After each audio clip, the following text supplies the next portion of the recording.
By now you've probably become aware of this new My Little Pony craze that's been sweeping the internet. Well, according to meme.com, there's so much material now, it's officially reached the status of subculture. Naturally, people are a little apprehensive or weirded out.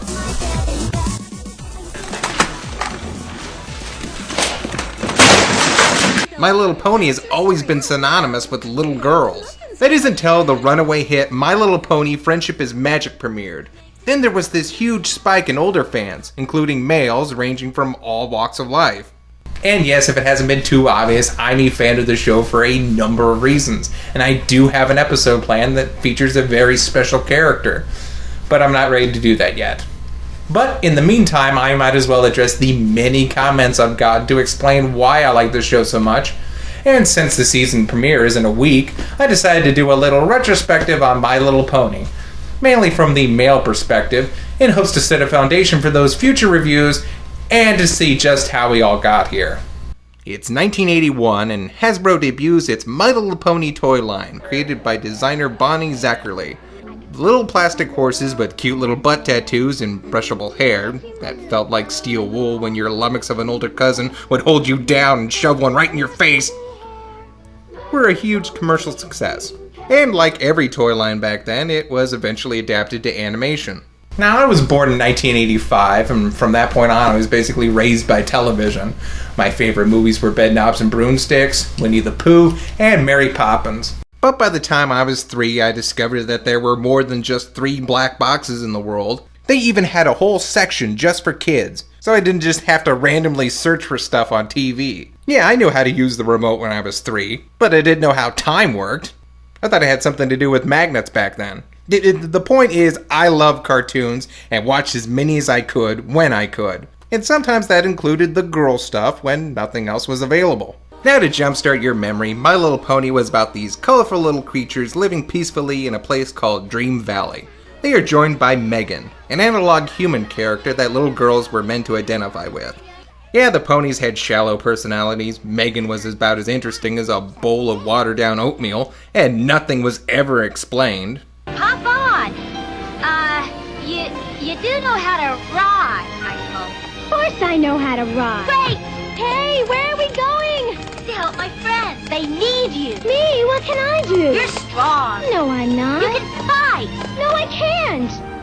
Listen, if you have a better criteria for Messiah other than the first person you see in the 5 to 14-year-old female demographic, then I'd like to hear it. But I gotta say, as a boy, I like the villains. For some reason, every other weekend was freaking Ragnarok in Ponyland, with some big baddie trying to enslave the ponies, steal some magical artifact, or wipe everything off the map so they could just take over the world. Of course! God, I miss 80s villains. Yeah, complex, sympathetic villains are always excellent when done right, but sometimes the simpler the motives, the more terrifying the villain.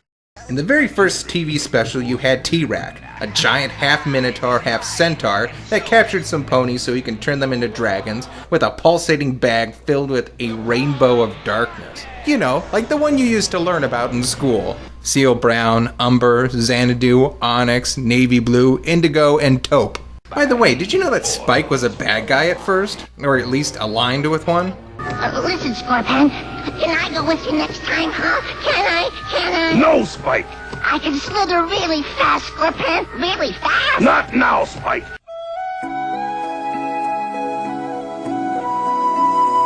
T-Rack needed 4 dragons to cast a spell that would bring eternal night across the land. So why couldn't he use any of the hundreds of other dragons he seems to have? It's the Stratodons! Stratodons! Yeah, I never played D&D, so I don't know what the difference is. Luckily, Megan and the ponies get a hold of their own magic rainbow from Father Mushroom here, because that sort of thing happens. Here, take and be healthy. At first, the rainbow doesn't seem to do anything, but then it pulls a Matrix Revolution and eats the Rainbow of Darkness from the inside, and then destroys T-Rack.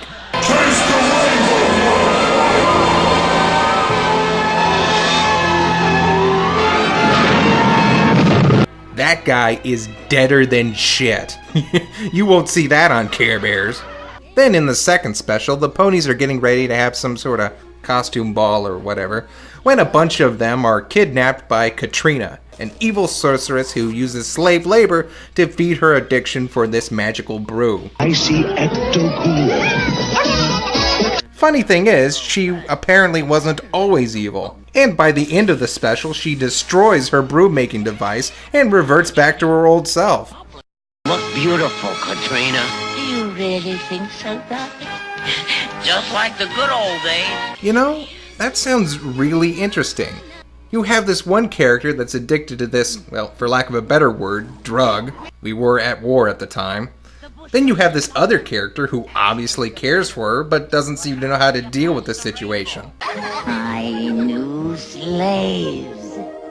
Now shall I trap them? Oh, Katrina, you've grown so cold. Can we hear more about that backstory? Shoo-be-doo, shoo-be-doo, shoop-shoop-be-doo, dressed like a dream. Just a little flashback? Nothing?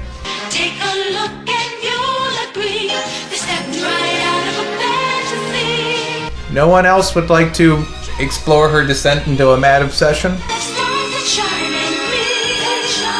in me. Moon Dancer, you?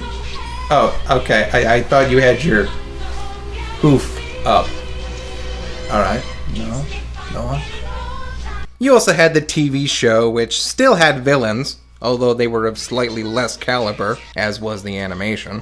I remember one that featured a crooked zebra and Prince Pony. No, not as in Prince of Ponies, just Prince Pony. I'm a talking little pony. Nightshade is my name. You say you'd like to meet me? He needs to work on his lip syncing. Like, for starts, actually trying to move his lips.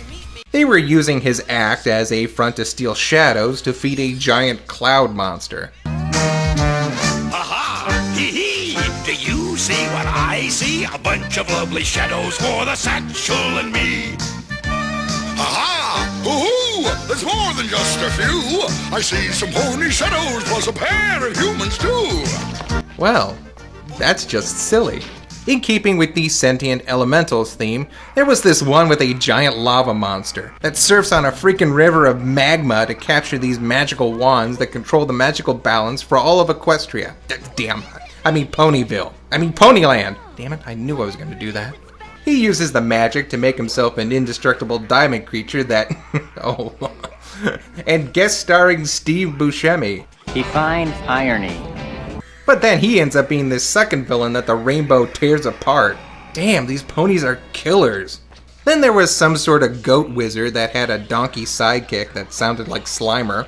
He was trying to kidnap the ponies because, I don't know, it was Tuesday. Actually, it's pretty creepy the way he did it. Whenever one of the unicorns tried to use their magic, they would be teleported to his castle in the realm of darkness. Hey, no fair! Baby Ribbon winked out! Baby Ribbon, you know winking out is against the rules. Wait a minute, it's called winking? Twilight, is that what you've been doing this whole time? Winking out? Yes. Now you just ruined it. She has such trouble winking back in. Stop calling it that! Of course, not all the villains could be menacing. In one episode, you had this vain evil pig that was trying to turn all of Ponyville into glass so she could see her reflection all the time. But that turned out to be a ploy by these guys. They acted like her minions until she turned all of Ponyland into glass because they wanted to rule their own kingdom. ISCR for familiar faces. That guy with the glasses.com. I don't mean to insult your intelligence, but is your species known for sleeping on glass? Are they known for eating glass? No? Well, then I have to ask you a question. Why are you trying to turn everything into glass? Anyway, they needed the pony's hair to weave a magical cloak so the pig could cast her glass spells. Everybody got that? What the? This is incredible. We could have told you that. Yeesh, that was gross. Do it again. Of course, when most people think of My Little Pony villains, they think of the witches from the My Little Pony movie. A clunker of a film with Danny DeVito with the head billing for some reason. But you know, I gotta say, he looked good back then. And yes, the only redeeming factors of this movie are its villains, who are actually kind of the stars of the picture. At least these two. They're the ones that have to overcome the odds and work together to reach their goals. Sure, they ultimately fail because they're the bad guys, but all the ponies really do in the movie is run around and promote another set of toys. And of course, this is the introduction to the grand Mac Daddy of all pony villains, the Schmooze, a giant multi-faced Lovecraftian whore that devours Ponyland by covering it with its viscous body. Oh, and if you come in contact with it, it gives you a bad attitude. Mood slime. Oh, baby. So that's pretty much the highlights of G1. Cutesy wootsy, but good villains. And really, it wasn't any more vapid or preachy than Care Bears or Captain Planet. By the way, none of the villains were ever turned into toys. Because, you know, little girls don't like conflict. I will smack you in the face. You're a stupid pirate. I'll kick you in the face. Stupid pirate, you'll be dead. I'll bust your head. You'll bust my head? Yep, right off. I like that flower. Then in 1992, you had the introduction of G2 with My Little Pony Tales. Now with franchises like Harry Potter or Ben 10, we like to think of entertainment growing with its audience as a new concept. One's favorite characters dealing with more complex situations, as well as just the everyday trials of a budding adulthood. Well, My Little Pony did it first. Schoolhouse is our very first stop. Then let's try the ice cream shop. I said they did it first, I never said they did it well. You see, the kids that grew up with the ponies were now teenagers by the time the 90s rolled around. So they made the ponies teenagers too. Gone was the fantasy land filled with unicorns and pegasi. This series was set in Coltonville, and the regular old ponies there were dealing with everyday domestic situations instead of monsters and magic. Like school, work, boys, music. Wait a minute. Boys? Holy shit, they do exist! Overall, I'd say that the ponies themselves had more personality, in that I could at least tell them apart in this series. I think I remember Bon Bon the most, mainly because she ate cookies first thing in the morning, and she was kind of a dumb character. Phew, that was a tough workout. Exercise is very important, Bon Bon. It's good for your circulation and your metabolism. Gee, I didn't even know I had a metabolism.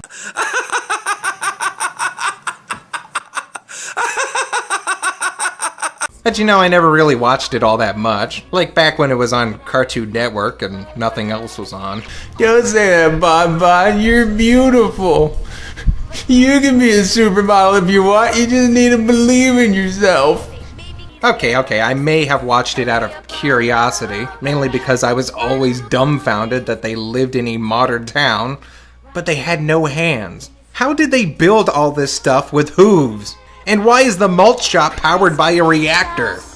It was dumb, but only in the way those 80 cartoons seem in retrospect, and it wasn't terribly insulting.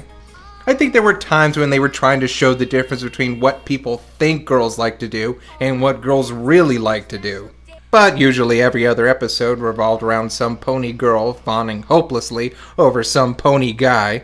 Because we have them now, and by God, we're gonna talk about them. Boys, boys, boys, what do we want with boys? One's a bully, one's a brute, but some I think are awfully cute. Boys, boys, boys, most of them make such noise. Ugly grunts and nasty snores. Some write lovely book reports, but they play so rough and tough at sport. But at a dance, they're good at sports. Boys, boys, boys, boys, boys, boys. I'm starting to think this cartoon's kinda weird. Basically, this series depicts three types of boys. First, you have the sweet, gentle, and mature boy who's not only nice to the girls, but is insanely rich. You know what your problem is, Lancer? You always side with the girls. Well, of course he does. He's got blue balls. Then you have the bad boy that secretly has a heart of gold, but only one very special pony can see it. Then you have the straight-up hunky douchebag. Okay, see, he just sucks. He sucks so hard. He uses women. The end. Anyway, back to the story. And even though they've introduced the complex element of relationships, you'd be surprised how often the answer to every problem was a makeover. It's almost like this cartoon was made for girls or something. Okay, to be honest, they usually had to dig a little deeper, but yeah, that's always the first place they'd go. Look at her hair. Yes, I know, but honestly, that's how every pony was wearing their mane back then. In any case, both of these cartoons were at least miles ahead of the concepts behind the toy, in that they at least tried to tell a story or interject some character. Not at the same time, mind you, it was either one or the other. Then you had the G3 ponies, or the straight-to-home video era. Now, I can't tell you if these model of pony movies are produced by people that just don't give a crap, or were basically told to make something as soft and girly as possible so they could have something to package with the toys. And that's what they did. They removed all the villains and, quote, action pieces, and boiled down every character to the same personality and even model. I swear, half of these are just inverses of the same color pattern. Let's see if I can fix this. Ah, much better. Wouldn't you agree? Hi, everybody. What are you coloring? Oh, just our favorite ideas for the yummiest cake ever. Oh, so you're getting ready for Sweetie Belle's ta-da! It's my new cake party. Oh man, okay, I'm just gonna skip ahead a little bit to make a point. You know in G4 how they have these amazing voice actresses for the main six, but whenever one of the background ponies talk, it's like this? The horror! The horror! Would you like any help with your gardening? I didn't put those in my bag. Well, we couldn't fit it all in. Well, this series sounds like background ponies. So listen here, fanboys. The next time you want an episode that just features Laura, Carrot Top, Bonbon, Colgate, and Octavia... Okay, you know what? That still sounds pretty cool. Maybe it's not necessarily their voices, just the fact that they've got nothing to say or do. Like one time, they want to make a cake. So they make a cake. The end. If you want to look at one particular case in detail, I suggest you check out Obscurus Lupa's review of the Pomegranate Princess, or some shit. Oh, but we're not done yet. There are various subcategories of G3 ponies. First, you have this model, reserved for the hour-long movies and several shorts. Then you have the Model 3.5, or Chibi ponies. But I like to call them the Popeye ponies, named because of the disproportionate growth of their arms and legs compared to the rest of their bodies. They are even dumber and basically exist only to promote more playsets, even more blatantly than their predecessors. I have lots of, stuffy stuff. Stuffy stuff is good stuff. What is stuffy stuff? It's the stuff that I have that used to be part of toys and things, but I don't remember which one, so I keep it in my stuffy stuff drawer. That's the whole meaning of life, isn't it? Trying to find a place for your stuff. And finally, we come to the bottom of the barrel. The newborn ponies. This is taking cartoons for little girls concept to its inevitable conclusion. Cheesy little flash animations made on an almost zero budget. It's a pleasure to meet you, Scootaloo. Would you care to join our most pinkalicious tea party? Party? Party, party, party, party, party! Party, party, party, party, party! Oh.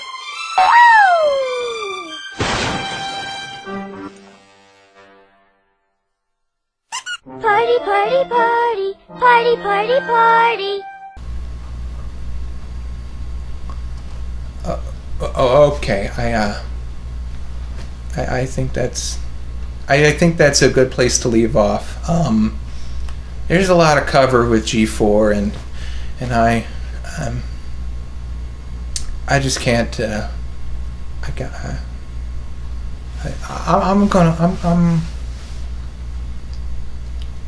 I'm gonna lay down for a while, and yeah.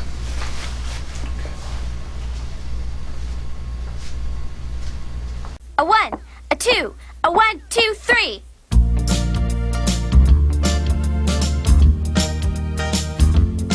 Sweet music, ooh, sweet music. That's what I hear when you appear. Sweet music, ooh, sweet music. Life isn't too